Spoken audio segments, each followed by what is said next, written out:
What's up, everybody? Welcome back to the Live with Brandon Blakeney podcast. I am your host, Brandon Blakeney, aka Brandon Lee TV. Y'all know I got another banger for you, so kick back, relax, and come take a ride with me. You are now locked into the Live with Brandon Blakeney podcast. Here is your host, Brandon Blakeney.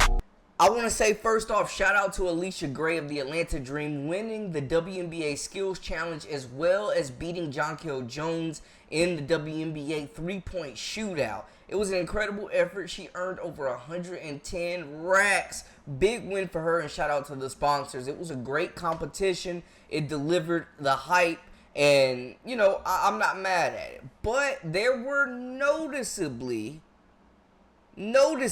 two names missing off that list for the three-point shootout, and that was a former champion, Sabrina Ionescu, as well as one of the best three-point shooters in the league and one of the most just highly touted players in the league, rookie Caitlin Clark with the Indiana Fever. And people were wondering, like, yo, why is Clark not in a three-point shootout? Like, this would be the most watched three-point shootout ever if she's in this competition. It only makes sense that she continue to impact the game and steal the show at All-Star Weekend, right? But she came out and said, point blank, period, she needed a break, y'all. She is tired, boss.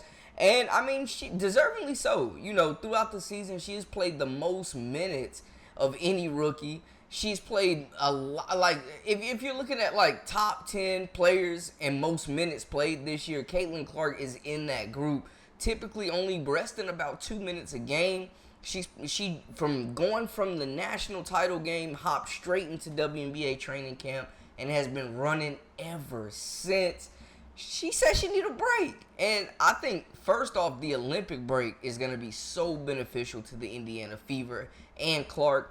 For one, they got a young team, a lot of new faces. So having that practice time, because they played 5 games in like 8 days. So not having that ample practice time, getting thrown into the fire, playing some of the top competition in the WNBA. The schedule was brutal at the beginning of the season, and this team started off 1-8. So that was evident. They've gotten better with every game played, in my opinion. There have been some ups and downs, a few slip-ups along the way, but that's expected for a team that's still learning to gel. So I think this Olympic break, giving them rest, but also practice time to build that chemistry for players to get used to Clark's passes, because we've seen a lot of drop passes turn into turnovers this season, man. The chemistry, them getting in better shape to run and gun and play fast, because that's when they've been at their best in transition or creating offensive opportunities early in the shot clock. We've seen them really succeed and put up a lot of points. I think it'll give them a chance to build that chemistry offensively with Kelsey Mitchell and Aaliyah Boston, along with Clark, who have become the big three for this group and who have really flourished. I think the practice time will be good for some of these bench players, Lexi Hull, for instance,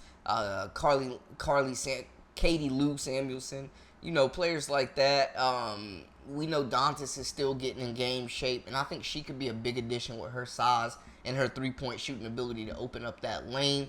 So it will be beneficial, maybe more so this break being more beneficial to the Fever than any other team in the WNBA. Also maybe the Sky.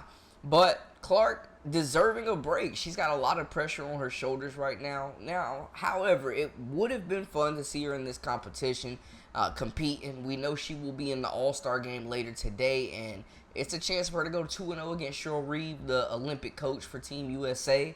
And I think, you know, with the injuries that Team USA are dealing with right now, I said it initially that I was rocking with Team USA, but with all these injuries, it seems like they're limping into the Olympics right now, and the All-Star team is absolutely loaded, and a lot of these players on the other side are playing their best basketball at this point. So it's going to be an exciting game, but I definitely think Clark is deserving of a break. I don't think she was wrong for sitting out. I know a lot of people were disappointed, but I don't think she was wrong for sitting out this game or sitting out the skills competition as well as the 3-point shootout.